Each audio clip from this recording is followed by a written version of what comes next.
근데 이쪽 자리는 다 어디 가셨대? 응? 이쪽에 앉으셨던 분들은 다 어디 가셨대? 대만에 갔더니요. 그 대만은 비가 많이 오잖아요. 비가 많이 옵니다. 그야말로 장대비 같은 그 비가 그 대낮에 한 번씩 이렇게 쏟아집니다. 그런데 우기 때는 비가 오기 시작하면 우리나라의 그 태풍이나 그 아주 장마가 심할 때 오는 것처럼 비가 엄청나게 쏟아진대요. 그러면은 비가 오면은 예고를 한답니다. 오늘 예배 안 드립니다. 그러고 다 연락을 해서 오지 않게 한다는 거예요. 근데 그때에 같이 갔던 목사님들이 그 얘기를 듣고 다들 기가 막히게 하는 거예요.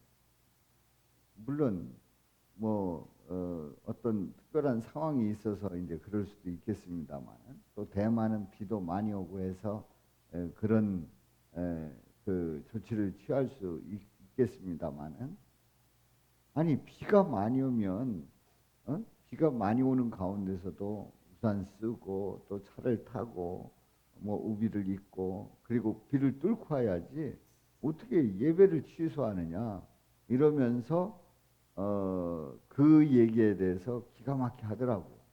근데 제가 어제 어제 이제 태풍 온다는 그 소식을 듣고 그 생각을 잠깐 했는데 이게 대만 목사님이 생각했던 그 생각하고 똑같구나 생각하면서 회개를 했습니다. 우리 주님은 우리가 주님 바라보고 나갈 때에 그 역경과 그 환난을 이기게 하시고 피할 길을 주시고 감당케 하실 줄로 믿습니다. 그래서 우리는 뭐 하루 전에 미리 예고해서 우리가 준비할 수도 있겠습니다만은 우리는 주님 앞에 나오는 그러한 일에 늘 힘써 나갈 때에 우리 주님께서 그 상황을 피하게 하실 줄로 믿습니다. 인천 쪽이 좀 약한 그 이유가 한국의 동쪽으로 이게 더 치우쳤기 때문에 우리 인천 쪽은 좀 약하다고 그래요. 아무튼 오늘 낮에 비가 엄청 쏟아지는 그런 시간이 있었는데 비가 쏟아진 것처럼 은혜의 담비가 넘치기를 주님의 이름으로 축원합니다. 자, 우리가 율법 완성에 대한 말씀을 계속 나누고 있어요. 그래서 이제 우리가 어떤 관점으로 성경을 봐야 되느냐 하는 것이 이제 첫째 날이고요. 둘째 날은 심령이 가난한 자는서부터 네 번째 예수님의 사역을 보았고 다섯 번째에서 여덟 번째 사역을 어제 보았습니다. 이 모든 사역은 누가 이루신다고 그랬죠? 우리 예수님이 이루신다고 그랬어요. 내가 하는 건 줄 알았더니 내가 심령이 가난해서 그래서 그 천국에 들어가는 그런 축복을 얻는 것이 아니라 예수님이 심령이 가난해지고 예수님 앞에 나가는 그 심령이 가난한 자들을 복되게 해서 그래서 천국에 들어가게 하시는 그 예수님의 사역을 우리가 보았어요. 그래서 우리는 율법 완성에 대한 이 말씀을 듣고 저와 여러분들은 분명하게 개념을 확실하게 잡아야 됩니다. 누가 이루신다고요? 예수님이 이루시는 줄로 믿습니다. 그렇다고 하면 오늘 말씀은 그럼 그 율법을 어떻게 해서 주셨느냐? 율법을 어떻게 해서 내려주셨느냐? 그리고 그 율법을 어떻게 해석할 건가? 그리고 그 율법은 어떻게 성취되었는가? 그래서 우리는 어떤 모습으로 살아가야 되는가 하는 것을 함께 은혜를 나누고자 합니다. 자, 어제까지 그 여러분이 이제 간증을 하셨습니다. 예수님 적용 고백을 하셨어요. 오늘 이 시간에 나오면서 내가 오늘 예수님 적용 고백을 해보겠다 하시는 분 한번 기회를 드리겠습니다. 누가 하시겠어요? 누구 쳐다보지 말고 그냥 본인이 하고 싶으면 손 들고 하셔요. 누가 하시겠어요? 예수님께서 하신 일을 그대로 고백하면 되는 겁니다.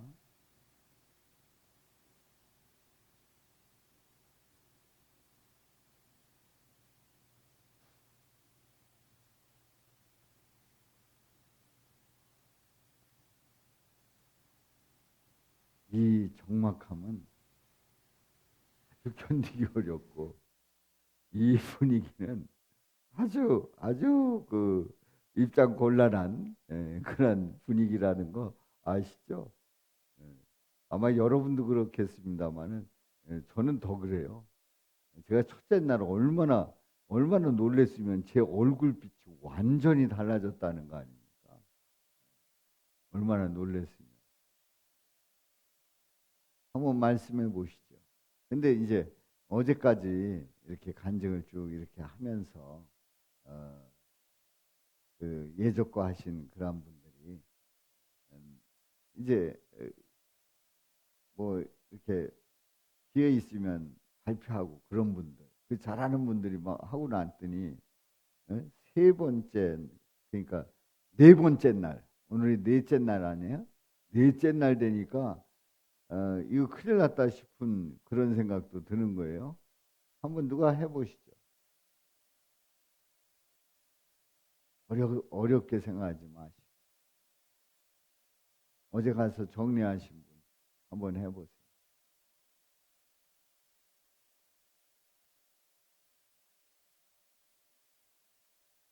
이 적막함은 이거 이루 말할 수가 없는 거예요.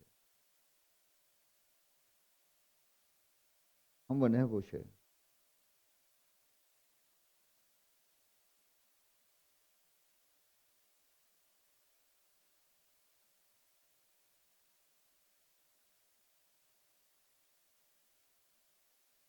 제가 그 첫날 함령의 권사님이 말씀을 하시는데 함령의 권사님은 하셨으니까 딴 분한테 기회를 드리라 그랬더니 함령의 권사님이 그 다음 날, 그 다음 시간부터는 입을 아예 꽉 다무시고 꽉 다무시고 에이 이제 난 안 한다 그러고 계시더라고요. 함령의 권사님 하실 말씀 있으세요?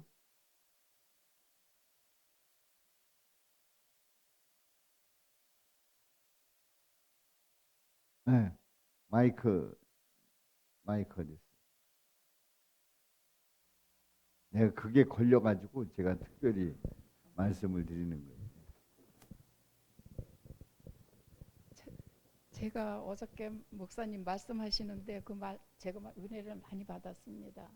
근데 저는 말을 할 줄 몰라서 자갈박 같은 말이고 거칠어서 참 말을 하려고 하지를 못해요. 그냥 얘기하면 매끄럽지가 돼. 못해요. 그래서 좀 부끄럽습니다. 예. 제가 저 나름대로 알고 있던 그 믿음에서 어저께 목사님 말씀하시는데 참말로 이런 말씀인데 제가 너무 잘못 알고 있어가지고 네. 부끄럽구나 네. 이거를 느꼈습니다. 네. 죄인 그냥 막연하게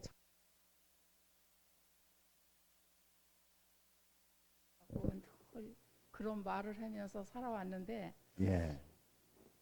이거 목사님 말씀을 듣고 보니까 그래 이렇게 정말로 예수님 뜻대로 살아야 되는데 그 뜻대로 살지 못하고 그 뜻대로 산다는 게 정말 그 말씀 한마디 한마디 그이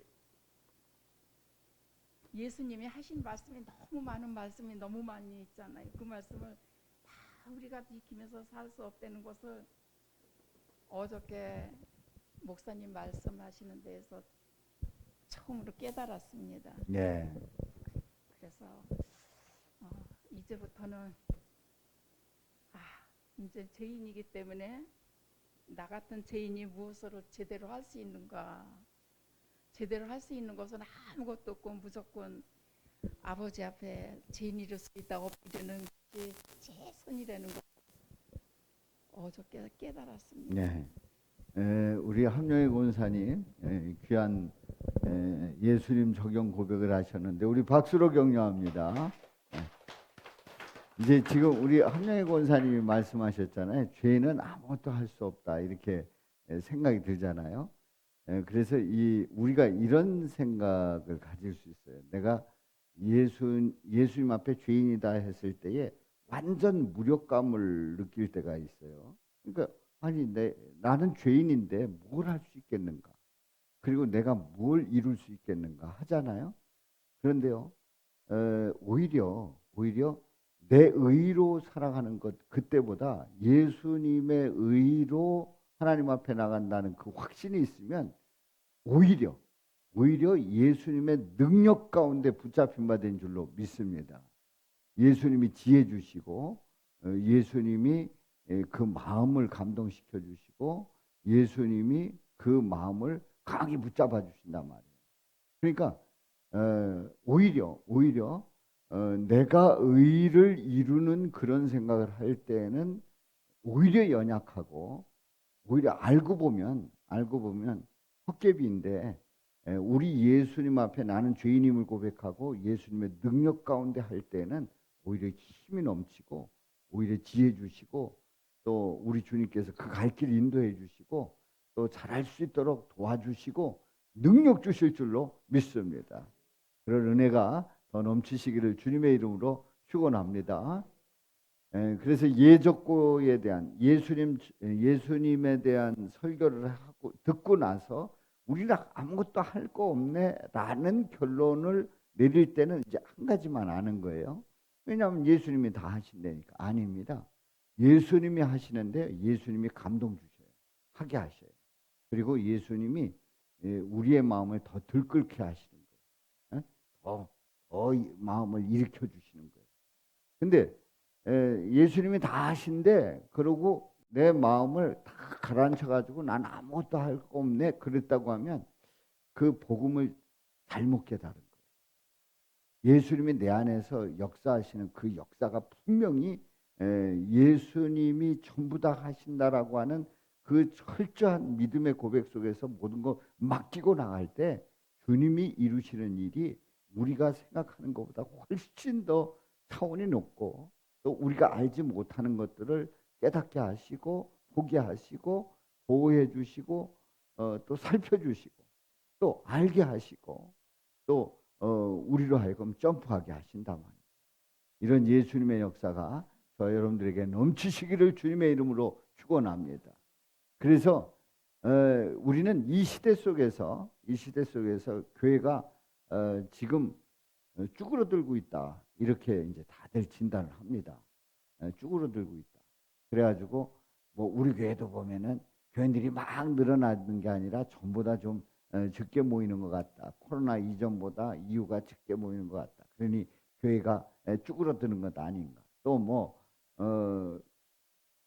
교인들이 뭐 어느 통계에 의하면 감리교회의 교인들이 14만 4천 명이 줄어들었다고 그러더라고요. 늘어나도 시원찮은데 전체적으로 줄었다는 그 통계를 감독님이 말씀하시더라고요. 그러면은 교회는 쇠퇴한다 이렇게 보고 있어요. 그런데 교회가 쇠퇴한다라고 했을 때 쇠퇴의 그 기준이 뭐냐면 인원이 줄어들고 있다는 거예요. 인원이 줄어들고 있다는 거예요. 그 실제로 인원이 줄어들 때에 쇠퇴한다고 봐요. 실제로. 그런데요. 예수님의 관점으로 영적인 관점으로 이면으로 볼 때에 우리는 숫자로 보면 쭈그러드는데요. 영적으로 보면 영적으로 이게 내가 내 의로 사는 게 아니라 내 의로 부흥을 이루는 게 아니고 예수님의 의가 나타나고 예수님이 이루시는 일들에 대한 고백을 하고 나는 죄인입니다라고 고백하는 그 고백이 있는 곳에 예수님의 부흥이 있는 줄로 믿습니다. 그러니까 예수 부흥의 역사는 그냥 우리 인간의 눈으로 봤을 때 영적으로 그 인간의 눈으로 봤을 때 숫자가 줄어드는 그걸 가지고 쇠퇴한다 이렇게 봅니다만은 진짜 쇠퇴는 뭐냐? 예수님 앞에 나는 죄인입니다 고백하지 아니하고 내가 의인입니다 하고 여기저기서 일어나 가지고 뭐 예를 들어 가지고 어느 교회가 뭐 10,000명이 모인다. 10,000명이 모인 그 교회에서 우리가 의인이다. 내가 의인이다. 내가 교회 부흥을 이루겠습니다. 그래서 내가 의롭게 살겠습니다. 이러고 나오면 그냥 볼 때는 엄청난 부흥이 일어나는 것 같아도요. 그거 큰일 나는 거예요. 우리 주님께서 절대 기뻐하시지 않습니다. 그러므로 교회 부흥은 언제부터 시작이 되느냐? 이미 시작이 됐다는 거죠. 그 시작의 출발점은 뭐냐면 바로 나는 죄인입니다라고 고백하는 그 시점, 그 출발점이 교회 부흥의 시작이다. 그래서 기독교 미래연구소에서 2021년 1월 1일을 부흥의 시작으로 보고 있어요. 그래서 우리는 나는 죄인입니다라고 고백하는 그 목사들이 있을 때 한국교회는 다시 일어날 수 있다는 거예요. 다시 부흥하고 있다는 거예요. 겉으로 볼 때는 쭈그러들고 뭐 사람들이 안 모이고 안 오고 뭐 교회가 나약해지고 뭐 몇 개 교회가 문 닫았고 그런 외향적인 모습이 아니라 정말 심령 속에서 나는 죄인입니다라고 고백하는 그 순간 우리 주님은 역사하시고 일을 이루시는 줄로 믿습니다. 가장 어려운 때, 가장 힘들고 지쳐 있을 때 그때 주님을 바라본다고 하면 그 사람에게는 희망이 있는 거예요. 그런데 잘 보세요. 잘 나가요. 돈 잘 벌죠. 잘 나가죠. 또 명예도 있죠. 또 뭐 사람들이 다 인정하죠. 또 사람들이 다 그 사람 찾아가죠. 그리고 그 사람 앞에 다 머리 조아리죠. 그리고 그 사람 한마디면 막 다 돌아가는 거예요. 뭐 경찰서에 잡혀갔던 사람도 끌어낼 수 있고 또 뭐 대출 안 되는 것도 전화 한 통하면 대출 팡팡 이루어지고 또 뭐 병원에 입원 잘 할 수 없는데 전화 한 통하면 그 사람 전화 한 통하면 바로 입원이 되고 막 이렇게 기세등등하게 지내는 거예요. 얼마나 잘 나가는 거예요. 근데 그 마음속에 예수님이 없어요. 자신의 의로 가득 차서 내가 이런 사람이다라고 하는 그런 마음을 그런 심령을 가지고 있다고 하면 그 영혼은 지금 망하는 길로 가고 있는 거예요. 그런데 정말 나약한 거예요. 병들고 약하고 누가 내 말 안 듣고 또 뭐 나를 주목하는 사람 없고 그리고 가진 것도 없고 또 뭐 명함 하나 찍을 수도 없고 또 뭘 잘났다고 내가 내세울 것도 없는 거예요. 그런데 매일 일어나서 주님을 바라보면서 나는 주님 앞에 죄인입니다. 주님의 은혜가 아니면 살 수 없습니다. 주님께서 나를 붙잡아 주시지 않으면 나는 한순간도 살 수 없습니다. 그러면서 주님 앞에 엎드린 그 심령이야말로 주님을 바라보면서 주님 앞에 엎드려서 주님을 의지하는 그 심령이야말로 오히려 더 잘 나가는 거고요. 더 복받은 사람이고요. 더 하나님께서 기뻐하시는 줄로 믿습니다. 물론 뭐 그러면 다 있는 거 없는 거 다 그냥 쭈그러지고 뭐 그래야지만 되는 거냐? 아니에요. 우리의 중심이 어디 있느냐 하는 거예요. 우리의 중심이 어디 있느냐 하는 거예요. 잘 나갈 때 내가 잘나서 되는 것처럼 그렇게 생각을 하고 그러면서 내 의를 내세울 때 주님 절대 기뻐하지 않아요. 그리고 우리 삶은 이 땅에서 끝나는 게 아닙니다. 우리는 여기서의 삶으로 끝나는 게 아니에요. 오늘도 장례에 가가지고 친구들을 만났는데 그 친구들 얘기 들어봤더니 다 뭐하냐 그랬더니 은퇴했다는 거예요. 은퇴했대. 그래서 언제 은퇴했냐 했더니 몇 년 됐대. 그러면서 얘기하는데 그 자동차 쌍용 자동차에 다니던 그 친구가 그래서 요즘은 뭐 하냐 그랬더니 뭐 하냐 그랬더니 나 뭐 하는 것 같이 보여? 그러더라고요. 뭐 그냥 쳐다보고 다른 친구하고 보면서 뭐 하는지를 아나요?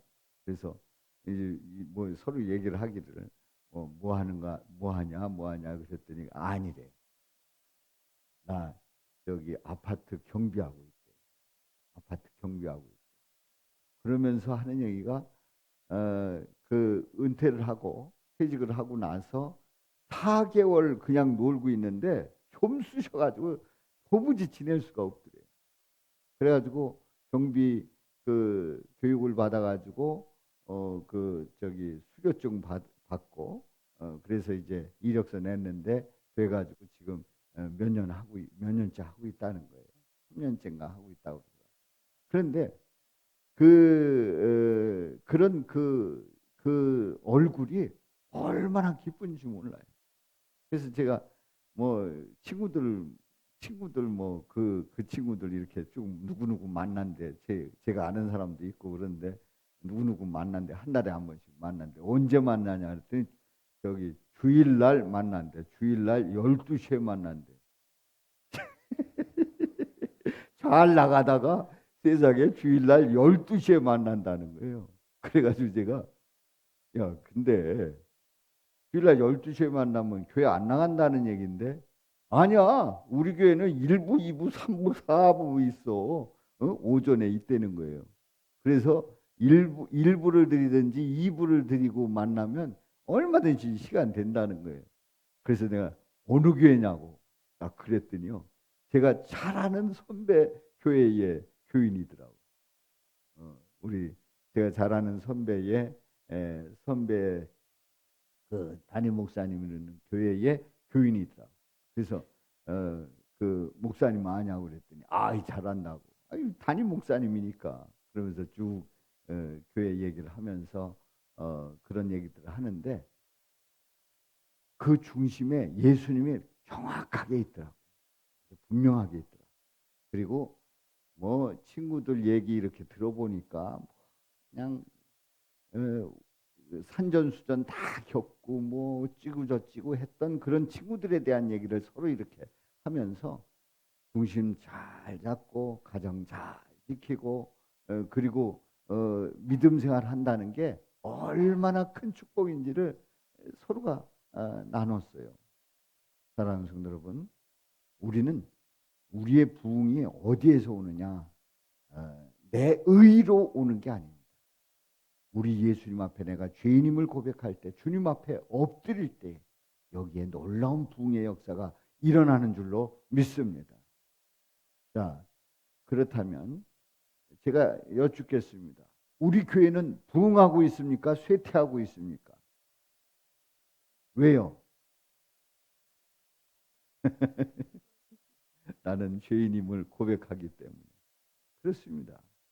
나는 죄인임을 고백하면서 우리 예수님이 부흥될 때에 그 부흥은 일어나는 줄로 믿습니다. 그래서 거기서부터 우리 주님은 새로운 역사를 이루신다는 얘기죠. 한국교회가 부흥할 때에 그 초대교회의 그 한참 부흥할 때에 그때의 한국교회의 그 원래의 모습은 다 죄인임을 고백했어요. 실제로. 그래서 저도 어렸을 적에 말이에요. 어렸을 적에 교회를 나가면 부흥회를 열면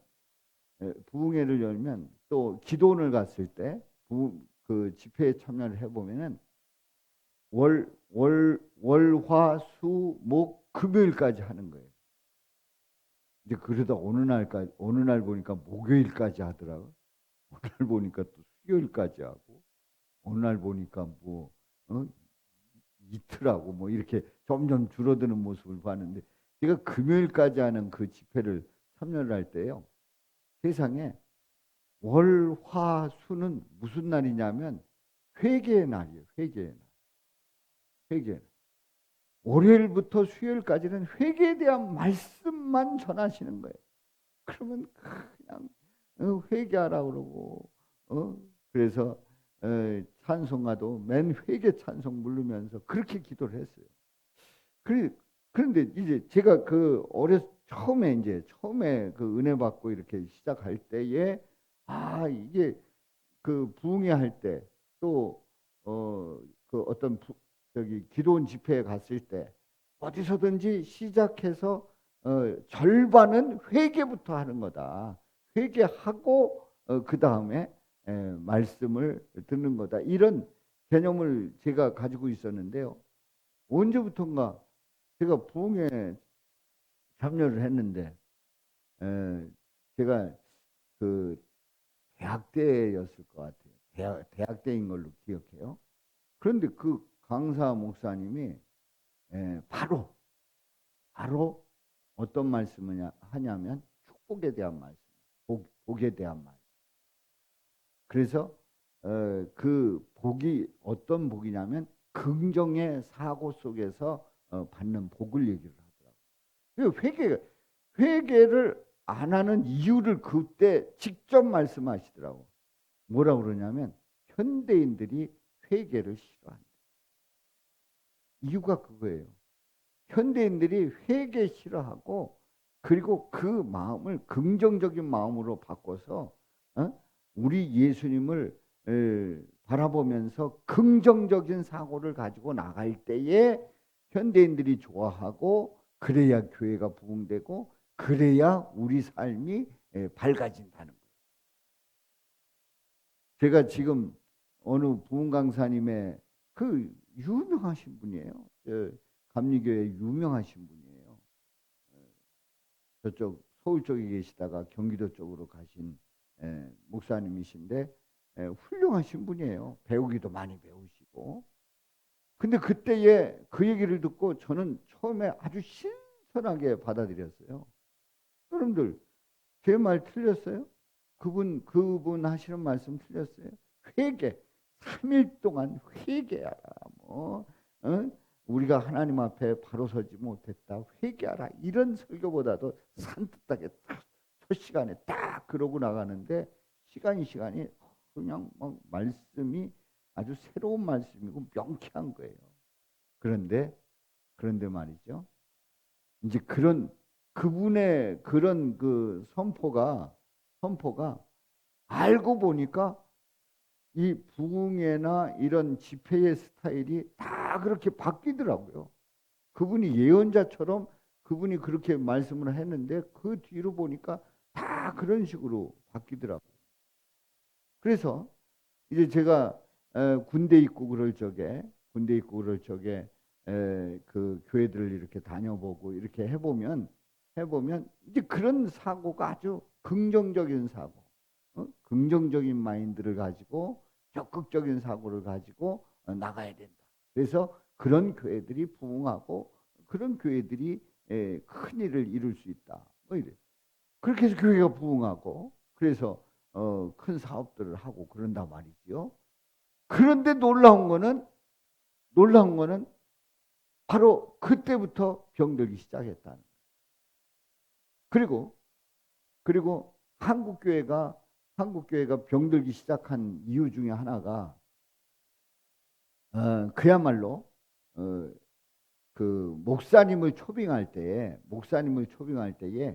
예수님으로 충만하고 정말 하나님을 바라보면서 그 말씀 속에 붙잡힌 바 된 그런 그야말로 예수님을 외치는 그런 목사가 아니고 일단 이제 인천의 어느 교회 얘기예요. 신문에 났어요. 학위가 있어야 되는데 학위도 유학을 가가지고 정식으로 디민 같은 그런 목회학 박사 이런 게 아니고 정식 학위 받아야 된대. 물론 이제 감리교 대학을 나와야 되고 대학원 나와야 되고 그리고 정식 박사학위를 받아야 된다. 미국 유학 가가지고 미국이든지 어디든지 해외 가서 해야 된다는 거. 그리고 목회 경험이 있어야 돼. 그리고 이제 몇 가지 조건이 있어요.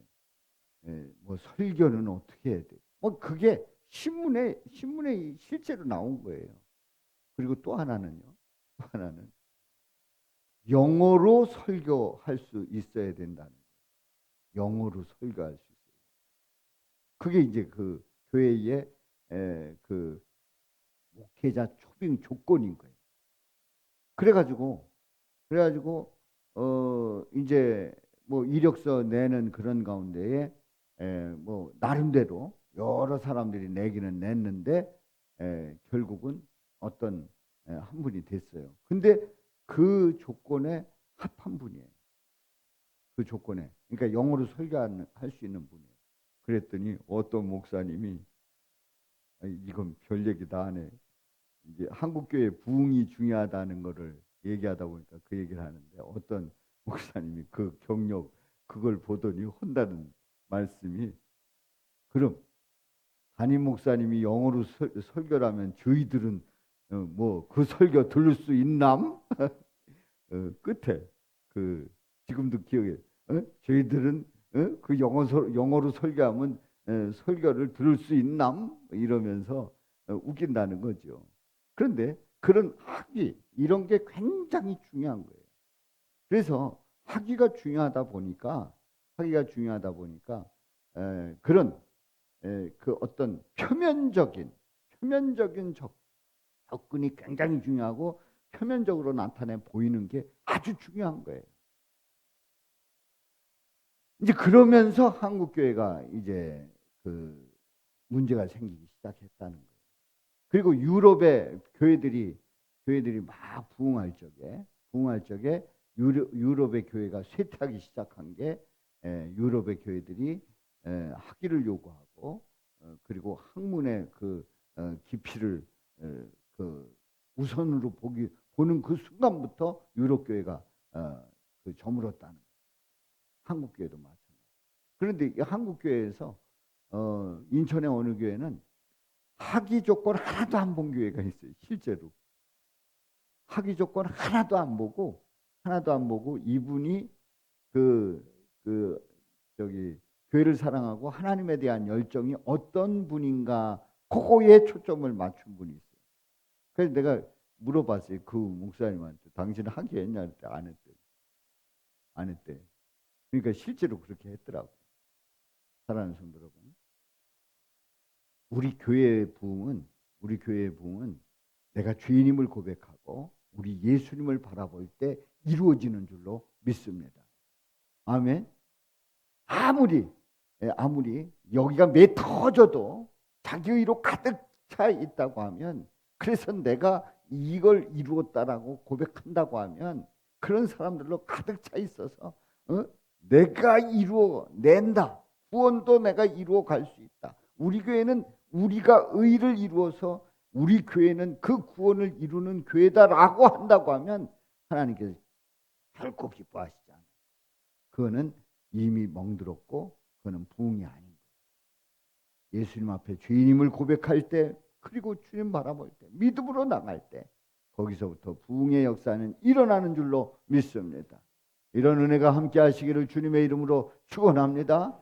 여러분들이 내 심령이 지금 부흥되고 있는가 아니면 쭈그러들고 있는가 간단합니다. 나는 누구라고요? 죄인임을 고백할 때 여러분은 그 심령이 부흥하는 거예요. 그리고 하나님은 역사하시는 줄로 믿습니다. 우리 예수님은 그 영혼을 복되게 하실 줄로 믿습니다. 그렇습니다. 우리의 개념이 눈으로 보이는 그게 전부라고 한다고 하면 그러면 안 돼요. 그런데 우리 눈으로 보는 그 표면적인 게 아니라 이면적인 것까지를 보고 영혼까지 본다고 하면, 지금 제가 말씀드린 대로 내가 죄인임을 고백하고 주님을 바라보는 자가 부흥하는 자고 복된 자고 하나님의 놀라운 은혜와 사랑을 입은 줄로 믿습니다. 아멘이죠?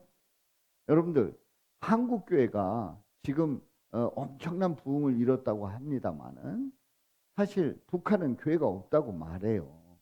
그런데 한국교회가 다시 살아나는 길은 어떤 길인가 뭐 여러 가지로 분석하고 있습니다만은 이제 지금 제가 말씀드린 대로 내가 죄인임을 고백하는 그 성도를 통해서 그 목사를 통해서 한국교회는 다시 부흥하고 있다 이렇게 선포하기도 하고요. 또 하나는 오직 예수님만 바라보는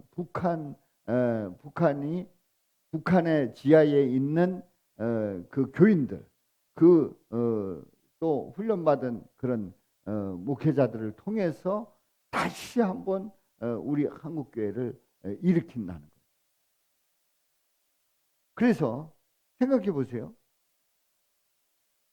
우리 다 교회를 나오려고 교회 나올 때 뭐 받기 위해서 나온다고요? 복 받기 위해서. 병 고치고 또 돈 벌고 사업 잘 되고 또 뭐 자녀 잘 되고 그래서 교회 나온다는 거 아니에요? 근데 북한에서는 나 예수 믿습니다 그러면 목 나가는 거예요. 모진 고난 받는 거예요. 탄광으로 보내지는 거예요. 저는 이만갑을 이제 만나러 갑시다. 이제 만나러 갑시다. 그 탈북한 사람들의 그 방송을 이렇게 나와서 하는 얘기들을 들으면서 제가 그 방송을 유심히 보고 있습니다. 뭐 항상 보는 건 아닙니다만은 그 채널이 오면 그걸 봐요. 근데 그 이만갑에서 이렇게 얘기하는 그 일들을 이렇게 보게 되면 정말 끔찍해요. 그 과정이 그렇게 끔찍할 수가 없어요. 뭐 상상을 초월하는 거예요. 상상을 초월하는 거예요. 뭐 요즘 뭐 무슨 뭐 여기 위안부 뭐 어쩌고 저쩌고 그 소녀상 갖다 세우고 막 난리를 치는데 실제로 앞으로 그런 일이 안 일어나게 하는 그게 더 중요하지. 그 과거 그거 가지고 계속 그거 붙들면 안 된다고 생각을 해요. 이제는 청산하고 다시금 그런 일이 안 일어나게 해야 된다는 거예요. 근데 북한은 이미 일어나고 있어요.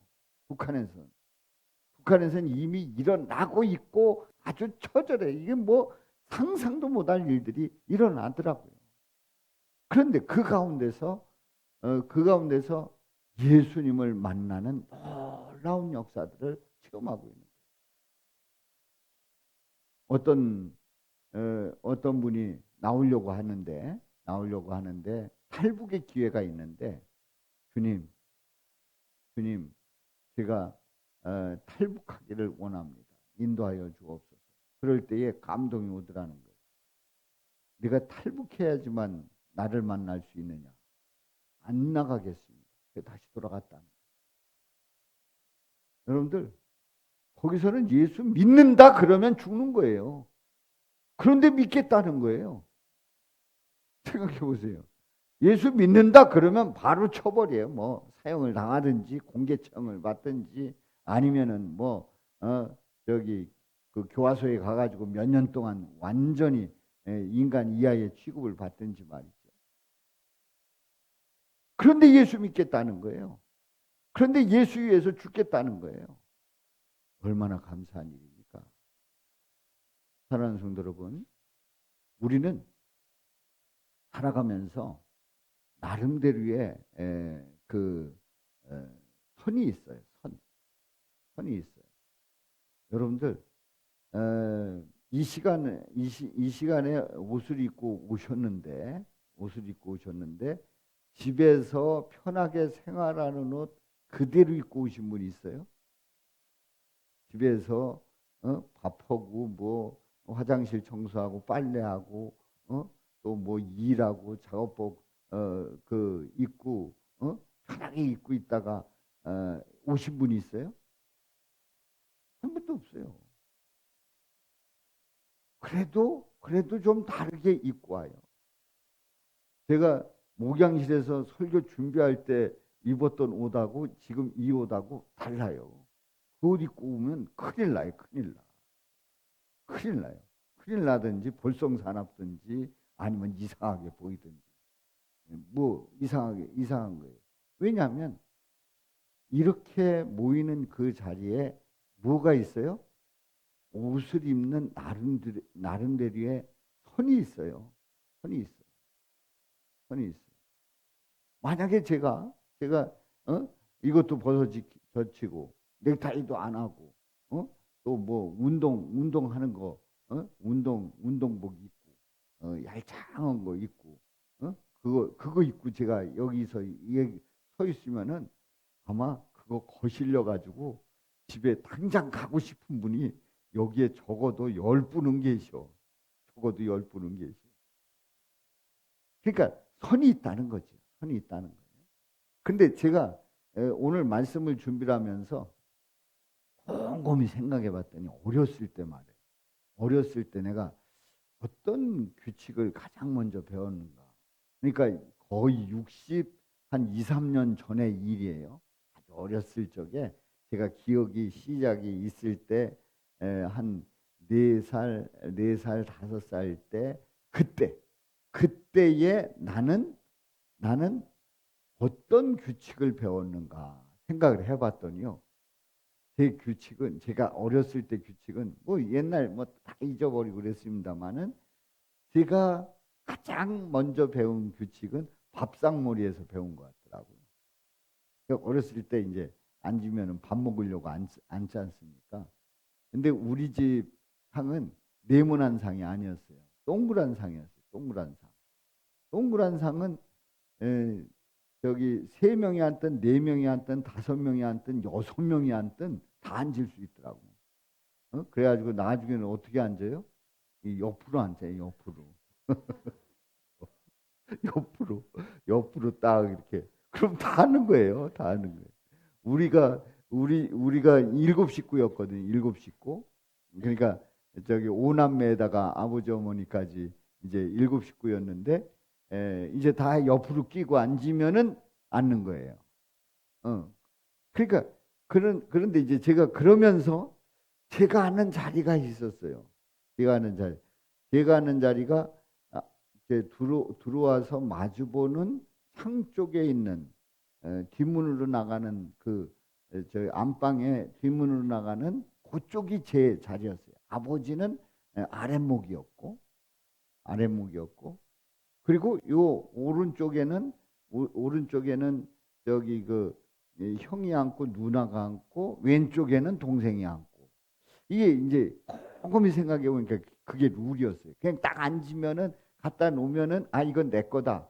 그 자리가 있으니까요. 그러면서 이제 그 룰을 배웠어요.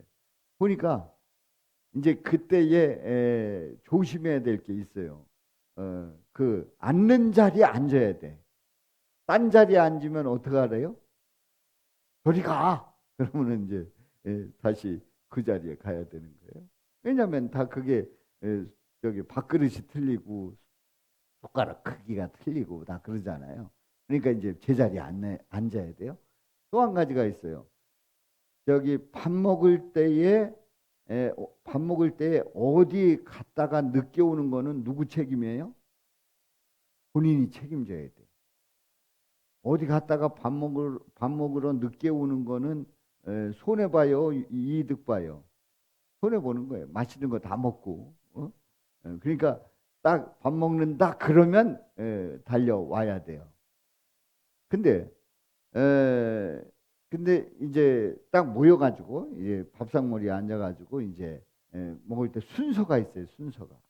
우리 아버지가 수저 드시고 숟가락을 드시든가 젓가락을 드시든가 먼저 이제 우리 아버지는 수저를 드시고 숟가락을 드시고 뭐를 떠 잡숴야 그 다음부터 먹기 시작하는 거예요.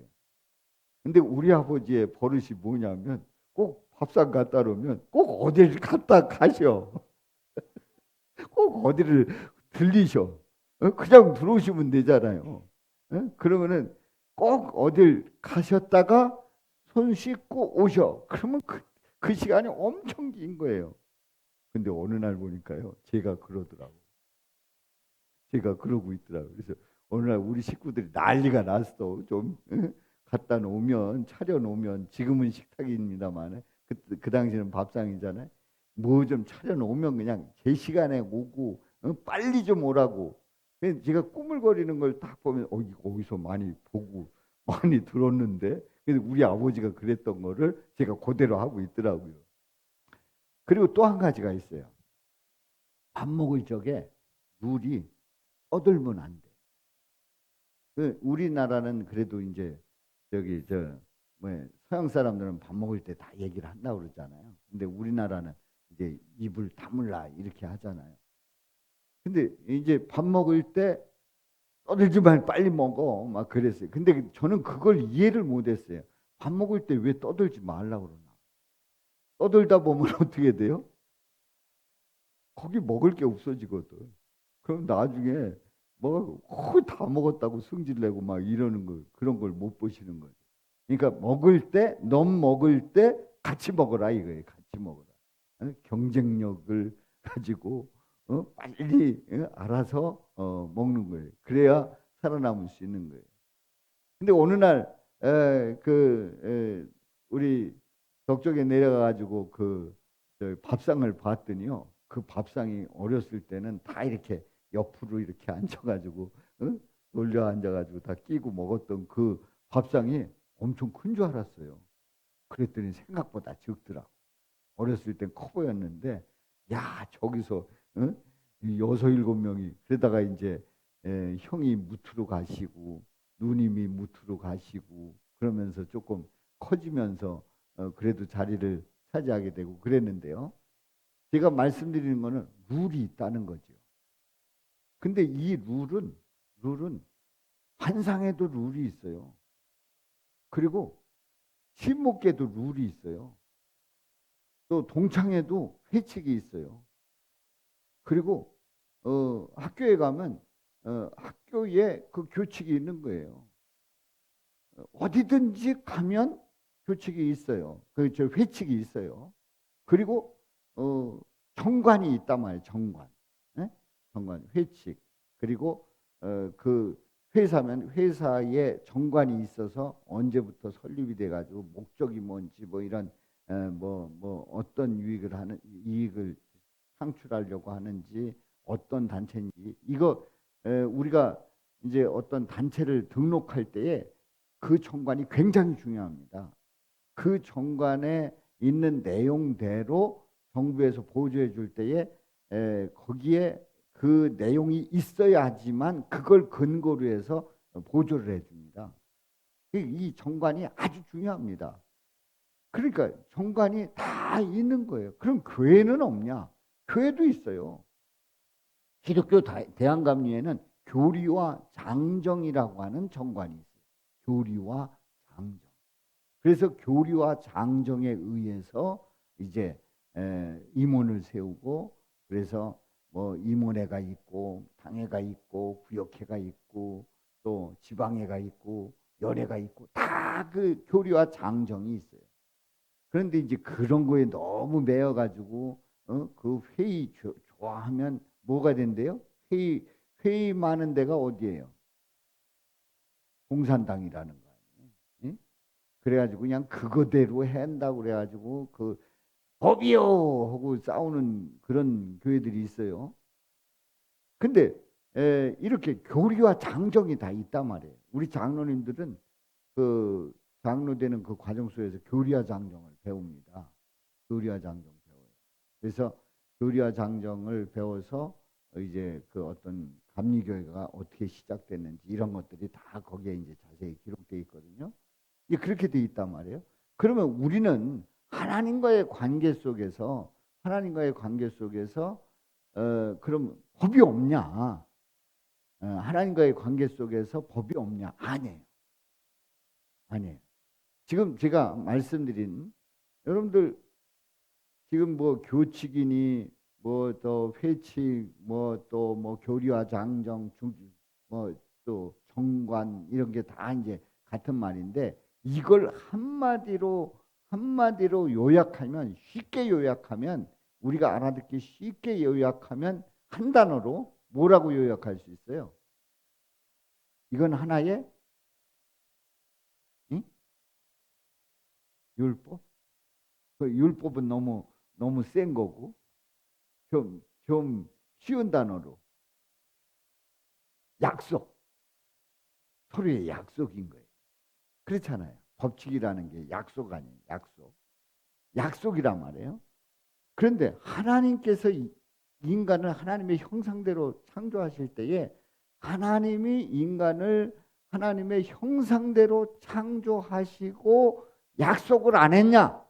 약속하셨어요. 아주 명확하게 약속을 하신 거예요. 그래서 이 약속은 쉽게 얘기하면 하나님과 우리의 관계 속에서의 약속 법을 만들었어요. 그걸 가지고 뭐라 그런다고요? 율법이라고 하는 거예요. 율법이라고 하는 거예요. 자, 한번 창세기 1장을 보도록 합니다. 창세기 1장. 창세기 1장 26절을 보겠어요. 창세기 1장 26절.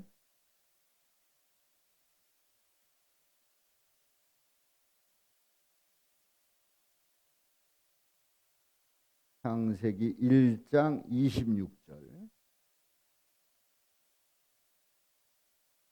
자, 우리 다 같이 읽습니다. 시작. 하나님이 이르시되 우리의 형상을 따라 우리의 모양대로 우리가 사람을 만들고 그들로 바다의 물고기와 하늘의 새와 가축과 온 땅과 땅에 기는 모든 것을 다스리게 하자 하시고, 지금 어떻게 한대요? 사람을 만들고 다스리게 하겠다는 거예요. 이 모든 걸 창조하는 거를, 하나님이 창조하신 거를 다스리게 하자 하시고, 27절 시작.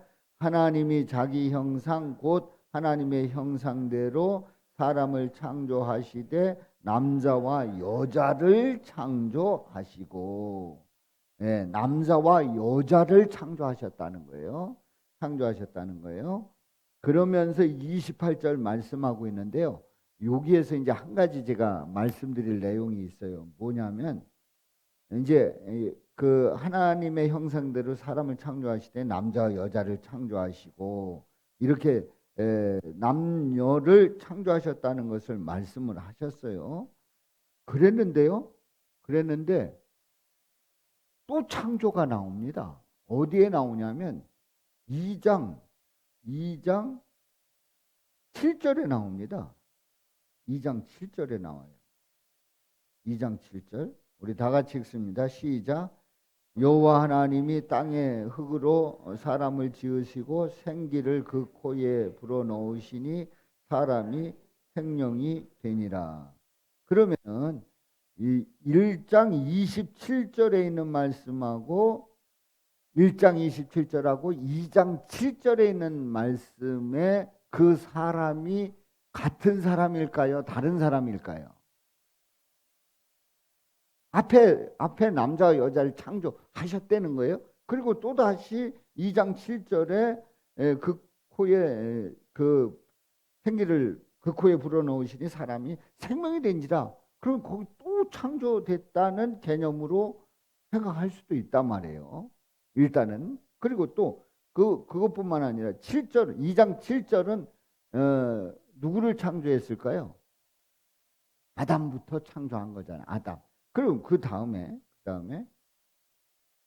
이제 2장 어디를 보냐면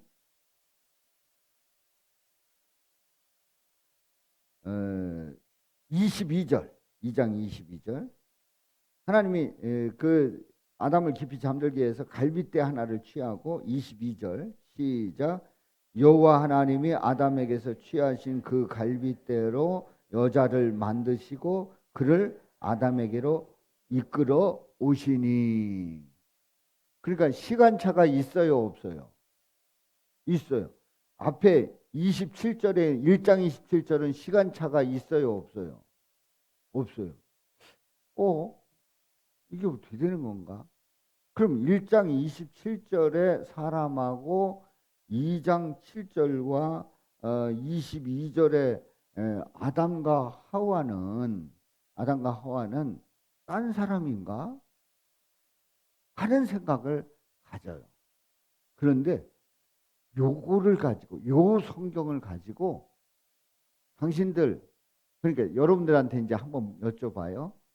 1장 27절에 남자와 여자, 그리고 2장 7절과 22절에 남자와 여자 같은 사람이에요? 다른 사람이에요?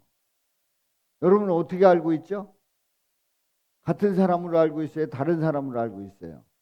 같은 사람으로 알고 있죠? 당연히 같다고 생각을 하잖아요. 그런데요, 아니라는 거예요. 다르다는 거예요. 어디가? 이단들이 요 틈을 딱 들어오는, 요 틈을 치고 들어오는 거예요. 그래가지고 1장 27절에 창조된 사람하고 2장 7절과 22절에 창조된 사람하고 다르다 이렇게 해가지고 그 틈새에다가 자기들 결이 껴가지고 이렇게 전개해 나가는 그런 성경 공부를 해요. 만약에 여러분들이 어디 성경 공부 갔다가 요 사람은 같을까요? 다를까요? 아, 같은 사람입니다. 틀렸어요. 그러면서 자, 보세요. 시간차가 다르잖아요. 동시에 만들었고 여긴 시간차가 있잖아요. 이게 어떻게 같을 수 있어요? 그러면 그러네. 그러네. 그러네. 그리고 그 다음에 제가 몇 가지를 더 제시할 수 있는데 시간 없어서 그냥 지나가고요. 그럼 다르네. 그 얘기 딱 들으면 이 다르다는 거예요. 아니에요. 같은 거예요. 다만 27절에 있는 말씀을 4절부터 2장 4절부터 5절까지에 있는 말씀을 확대해서 설명한 줄로 믿습니다. 자세하게 설명한 줄로 믿습니다. 자세하게 기록해 한 줄로 믿습니다. 누가 그거 딱 얘기하면 성경 공부 더 이상 할 필요 없어요. 그거는 확대 설명인 거를 모르고 뭘 그걸 가지고 다르다고 지금 뭐요? 이단 뭐요? 종류가 뭐요? 그러면서 예수의 이름으로 명하노니 물러가라 뛰어다 선언하시기를 바랍니다. 아시겠죠? 네. 제가 언젠가는 말씀을 드리려고 하는데 오늘 말씀 보면서 이제 다 보고 있어요. 근데 28절을 봐요. 28절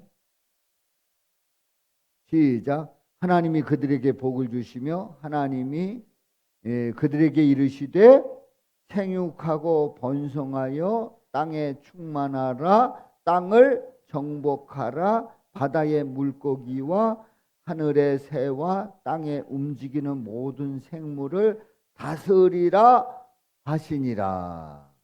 남자 여자를 창조하시고 우리 하나님께서 이렇게 다스리라 말씀을 하고 있단 말이죠. 생육하고 번성하여 땅에 충만하라 정복하라 그리고 다스리라. 제가 그 창세기 할 때에 항상 이 5가지를 설명하고 했잖아요. 요 말씀이 뭐냐면 요 말씀이 하나님께서 인간에게 뭘 하신 거라고요? 약속하신 거예요. 약속하신 거예요. 이게 하나의 룰이 되는 거예요. 되는 거예요. 하나님이 이렇게 해주시겠다고 약속하셨어요. 그래서 이제 그것뿐만 아니에요. 근데 약속을 하시는데 그걸 율법이다, 법칙이다, 하나님과의 인간의 그 규범이다, 막 이런 여러 가지를 붙이더라도 하나님이 절대로 아주 야박하게 약속하시지 않았어요. 넉넉하게 약속하셨어요. 아멘이죠? 이런 약속은 몇 번 해도 괜찮다고요? 한 번, 두 번이 아니라 12번, 뭐 수백 번 해도 이건 손해볼 일이 아닌 거예요. 이런 약속은. 우리 하나님이 그렇게 약속해 주신다니까요. 그런데 29절 말씀 시작. 하나님이 이르시되 내가 온 지면에 씨 맺는 모든 채소와 씨가지 열매 맺는 모든 나무를 너희에게 주노니 너희의 먹을거리가 되리라. 이게 뭐라고요? 하나님이 인간에게 약속하고 있는 거예요. 그렇게 먹을거리 주시겠다는 거예요. 얼마나 감사해, 얼마나 감사해. 그러니까 우리는 하나님이 계명 주셔가지고 그냥 우리를 골치 아프게 만든다 아니라니까요. 하나님의 약속은 이렇게 우리에게 풍성하게 내려주셨단 말이에요. 그리고 그것뿐만이 아니에요. 30절에 있는 말씀 시작. 또 땅의 모든 짐승과 하늘의 모든 새와 생명이 있어 땅에 기는 모든 것에게는 내가 모든 푸른 풀을 먹을 거리로 주노라 하시니 그대로 되니라. 그대로 되니라. 하나님이 약속하신 그 약속이 이루어졌다고요? 그대로 이루어졌다고요? 그대로 되니라. 우리 하나님은 우리에게 약속을 이렇게 풍성하게 하시고 그대로 되니라. 그대로 이루어 주시는 줄로 믿습니다. 넉넉하게 이루어 주시는 줄로 믿습니다. 그것뿐만이 아니에요. 그래서 이제 하나님이 31절에 보면 시작. 하나님이 지으신 그 모든 것을 보시기에 심히 좋았더라. 저녁이 되고 아침이 되니 이는 여섯째 날이니라. 그래서 천지와 만물이 다 이루어지니라. 2장 1절에 이제 이어지고 있지요. 자, 이렇게 하나님이 약속을 하셨어요. 근데 이제 또 한 군데를 더 봐요. 어디를 보냐면 2장, 창세기 2장 15절부터 17절에 있는 말씀 봐요. 2장 4절부터 그 25절까지는 확대 설명이라고 그랬어요. 확대 설명하는 가운데서 우리 하나님께서 뭐라고 말씀하시냐면, 자, 15절 시작. 여호와 하나님이 그 사람을 이끌어 에덴 동산에 두어 그것을 경작하며 지키게 하시고, 그리고 16절이요 시작. 여호와 하나님이 그 사람에게 명하여 이르시되 동산 나무 각종 나무의 열매는 내가 임의로 먹되. 그리고 17절 시작. 선악을 알게 하는 나무의 열매는 먹지 말라. 내가 먹는 날에는 반드시 죽으리라 하시니라. 하나님이 뭐 하셨다고요? 약속하신 거예요. 그리고 주의를 주면서 약속하시고 있는 거예요. 그러니까 죽으리라, 그게 중요해요. 그 앞에 뭐가 중요해요? 선악을 알게 하는 나무의 열매는 먹지 말라. 내가 먹는 날에는 반드시 죽으리라 했는데, 그런데 이제 이걸 가지고 막 말하고 싶은 사람들은 그것만 안 만들었으면 되지 않습니까? 아니라니까요. 하나님이 요것만 만들어 놓고 딴 거는 감질나게 조금 만들어 놓고 요거 그냥 탐스럽게 만들어 놓고 요거 먹지 말라 그런 게 아니라니까요. 앞에서 보았잖아요. 얼마나 많은 거를 먹게 하셨냐 말이에요. 얼마나 많은 걸 누리게 했냐 말이에요. 그 모든 걸 다 누리게 하셨어요. 단 요거는 너희들이 인형이 아니다. 꼭두각시 인형이 아니다. 하나님의 형상이 아니라 예를 들어 가지고 짐승 만들듯이 만들었다고 하면은 그 말이 돼요. 근데 누구의 형상대로 만들었다고요? 하나님의 형상대로 만들었단 말이에요. 하나님의 영을 부어 주셨단 말이에요. 그렇기 때문에 그 영을 가진 인간은 하나님이 주신 거 다 누릴 수 있는 거예요. 보이는 거 다 누리고 다 먹을 수 있고 그거 누릴 수 있고 거기서 뛰어놀 수 있고 다 가질 수 있어요. 그런데 하나님의 형상대로 지음받은 인간이 먹지 말라 하는 거는 이거는 아니구나라고 하는 판단이 얼마든지 설 수 있고 그거는 안 된다는 걸 정확하게 아는 거예요. 모르는 게 아니에요. 헷갈리는 게 아니에요. 그리고 먹을 게 없는 게 아니라니까요. 그러니까 우리 하나님의 약속은 이렇게 풍성하고 이렇게 멋진 약속을 하셨다는 거지요. 아멘입니까?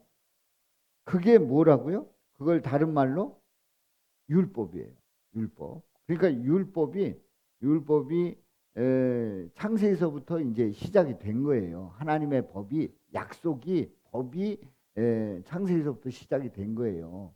그런데 인간이 그렇게 다른 거 다 먹을 수 있는데 꼭 그거 먹었다고. 여러분들 여기 하지 말라는 거는 더 하고 싶다며. 응? 하지 말라는 건 더 하고 싶다며. 그러니까 응?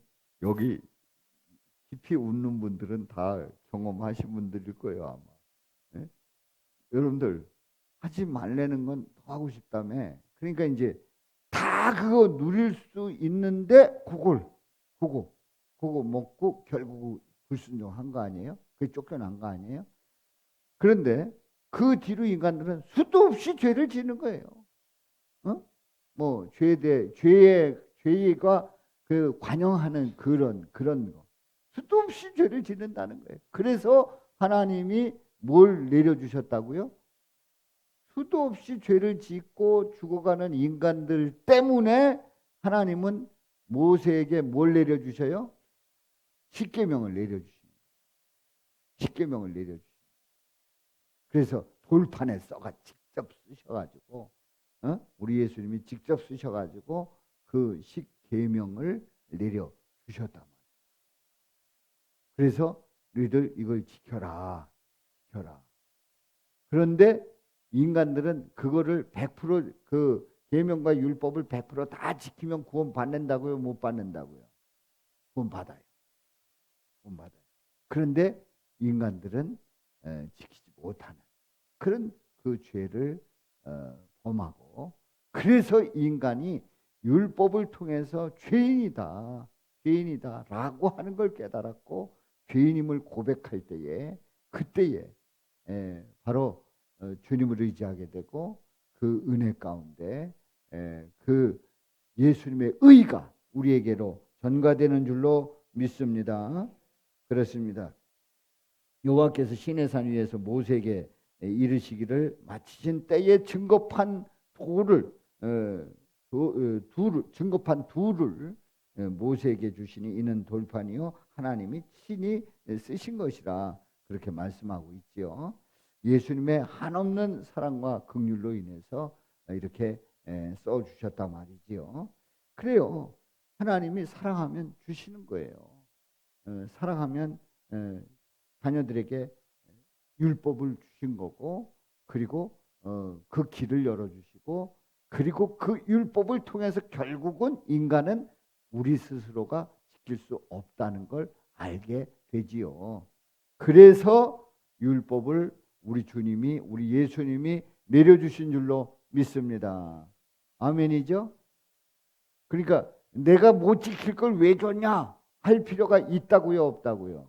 없어요. 제가 죄인입니다라고 하는 그걸 확인하게 됐고, 그래서 주님을 의지하게 됐고, 예수님으로 구원받는 놀라운 은혜를 잊게 된 줄로 믿습니다. 그리고 이제 오늘 이 본문 20절에 보면요, 내가 너희에게 이르노니 너희 의가 그 마태복음 5장 20절이에요. 너희 의가 서기관과 바리새인보다 더 낫지 못하면 결코 어디에 들어가지 못한다고요? 천국에 들어가지 못한다. 이 말씀을 했어요. 그런데 우리 예수님께서 이 말씀을 해석해 주신단 말이에요. 예. 그러니까 서기관과 바리새인보다 더 낫지 못하면 결코 천국에 들어가지 못하리라 하는 이 말씀을 통해서 바리새인, 서기관 그 의를 어떻게 내가 이룰 수 있느냐는 얘기예요. 그런데 서기관과 바리새인보다 더 의로운 분이 누구예요? 예수님이에요. 바로 예수님으로 나갈 때 그들의 의보다 더 나은 줄로 믿습니다. 그러면 천국 들어가는 거예요? 못 들어가는 거예요? 들어가는 거예요. 그래서 천국에 그러니까 낫지 못하면 결코 천국에 들어가지 못하리라 했는데 낫기 때문에, 예수님 때문에 그들보다 의가 더 나은 우리들은 천국에 들어갈 수 있다는 거죠. 할렐루야. 이런 놀라운 은혜를 주신 줄로 믿습니다. 그렇습니다. 마태복음 5장 21절 22절 그 5장에 있는 말씀에 보면은 너희 형제에게 노하는 자마다 심판을 받게 되고 형제에 대해서 라가라 하는 자, 라가라 이게 뭐라고요? 우리말로 우리가 흔히 쓰는 말로 바보 하는 그런 말. 또 공에 잡혀가게 되고 그런 자는 공에 잡혀가고 또 미련한 놈이라 하는 자, 미련한 놈이다 하는 거를 우리가 흔히 하는 말로 뭐라고요? 멍청이, 바보, 멍청이 이렇게 욕하면 지옥불에 들어간다는 거예요. 지옥불에 들어간다는 거예요. 그런데 누가 바보가 되셨어요? 예수님이 그 모든 것을 지신 거예요. 그래서 예수님이 바보가 되고 멍청이가 되시고 그래서 힘없이 십자가에서 고난 받으시고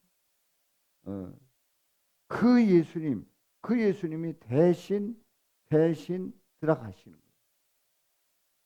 대신 지옥불에 대신 그 저주를 받으셨단 말이에요. 그래서 우리는 예수님 때문에 살아나는 줄로 믿습니다. 자, 형제에게 원망 들을 만한 일이 있다고 하면 예물을 제단 앞에 먼저 두고 가서 형제와 화목하고, 이 형제는 누구라고요? 예, 형제는 그 어떤 누군 줄 알았더니 바로 예수님. 그래서 우리는 예배 드릴 때마다 우리 주님 앞에 화해를 해야 돼요. 주님, 제가 죄인입니다. 용서하여 주옵소서. 주님의 은혜가 아니면 살 수가 없습니다. 그리고 예물을 드리는 거예요. 그리고 예배를 드리는 거예요. 자, 너희는 세상의 빛이라 이렇게 말씀을 했어요. 너희는 세상의 빛이라. 그래서 내가 빛이 되어야 되겠다. 내가 선한 일을 많이 해야 되겠다. 내가 세수도 잘하고 로션도 잘 바르고 번쩍번쩍하게 해서 나는 세상의 빛이 되어야 되겠다. 아닙니다. 우리 예수님이 빛이고 소금이시기 때문에 그 예수님으로 나갈 때에 세상에 빛이시고 소금이 될 줄로 믿습니다. 자, 율법의 성취자는 누구예요? 예수님이에요. 그래서 우리 예수님이 17절 18절 우리 다 같이 읽어봐요. 17절 18절 시작. 내가 율법이나 선지자를 폐하러 온 줄로 생각하지 말라. 폐하러 온 것이 아니요 완전하게 하려 함이라. 진실로 너희에게 이르노니 선지가 없어지기 전에는 율법의 1.1획도 결코 없어지지 아니하고 다 이루리라. 이 율법은 하나님의 성품이요, 그 하나님의 성품은 곧 누구라고요? 예수님이 다 이루리라 말씀하셨어요. 그런데 예수님께서 실제로 다 이루었다 선포하셨어요. 언제요? 예수님께서 십자가에서 죽으실 때 다 이루었다. 그러니까 대신 그 죄를 위해서 예수님 죽으셨어요.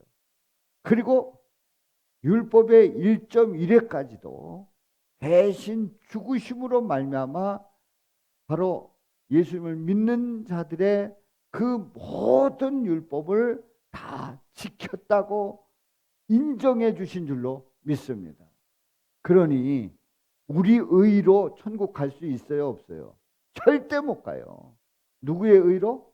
예수님의 의로 천국 가는 줄로 믿습니다. 그렇습니다. 자, 우리는 드레스 코드라고 그래가지고 제가 설교한 적이 있었죠. 어떤 옷을 입느냐. 또 임금이 그 잔치자리에 온 사람 보니까 대충 입고 왔거든요. 근데 알고 보면 그 내용 앞뒤를 딱 보게 되면 길거리에서 사람들 다 모았어요. 오게 했어요. 그 사람들이 무슨 예복을 다 준비했겠어요? 예복 준비 그 사람들도 다 못했어요. 그랬는데 그랬다고 하면 그 예화 속에서 보면은 그 사람들도 예복 준비 못했는데 와가지고 갈아입으라 갈아입으라. 제가 얘기했죠. 여기 카자흐스탄에 그 오페라 극장에 거기 가면은 그 추리닝 입고 이제 한 분이 추리닝 입고 갔어요. 그러니까 왜 이렇게 입고 왔냐 그랬더니 편하게 하려고 저녁 때 편하게 입고 온다고 추리닝 입고 온 거예요. 안 된다고 그래가지고 거기서 뭐 저기 자켓 이런 거 거기 빌려주는 데가 있더라고요. 거기에.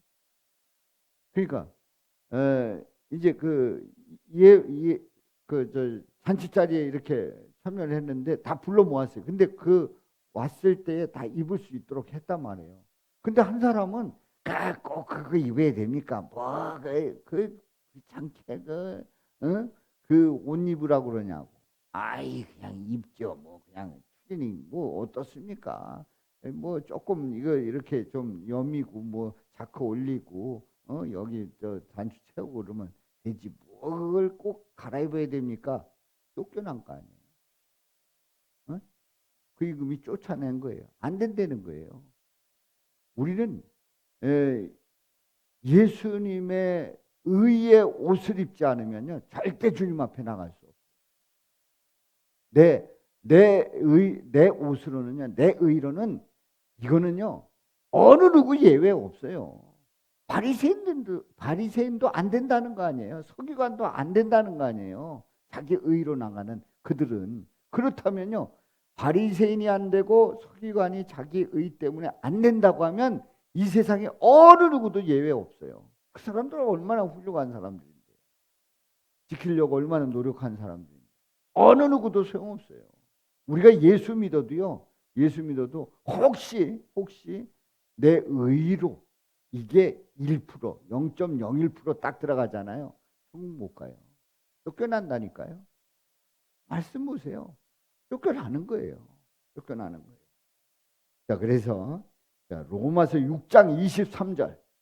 로마서 6장 23절.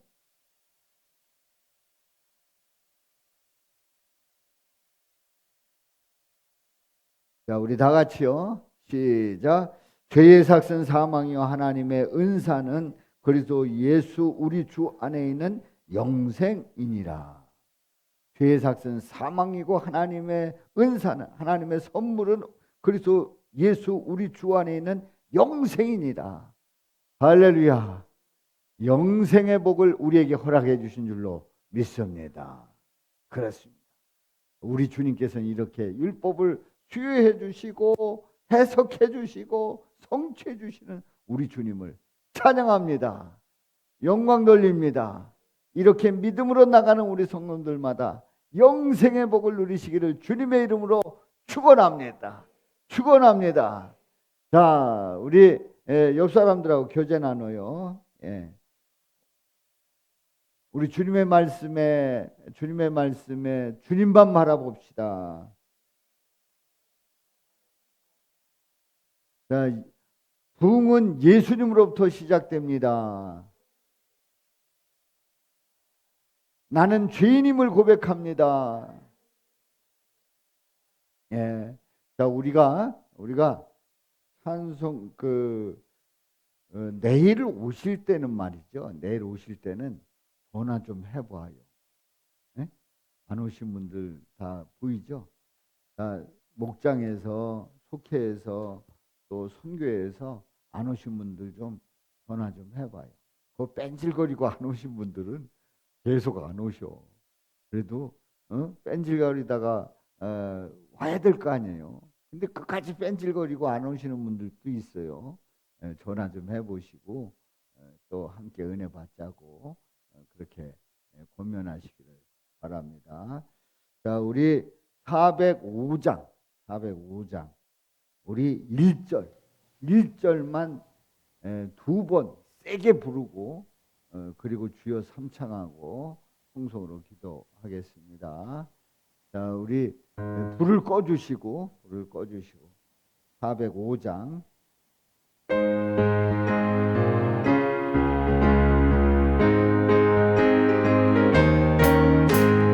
주의 친절한 발에 안기세 우리 마음이 평안하게 니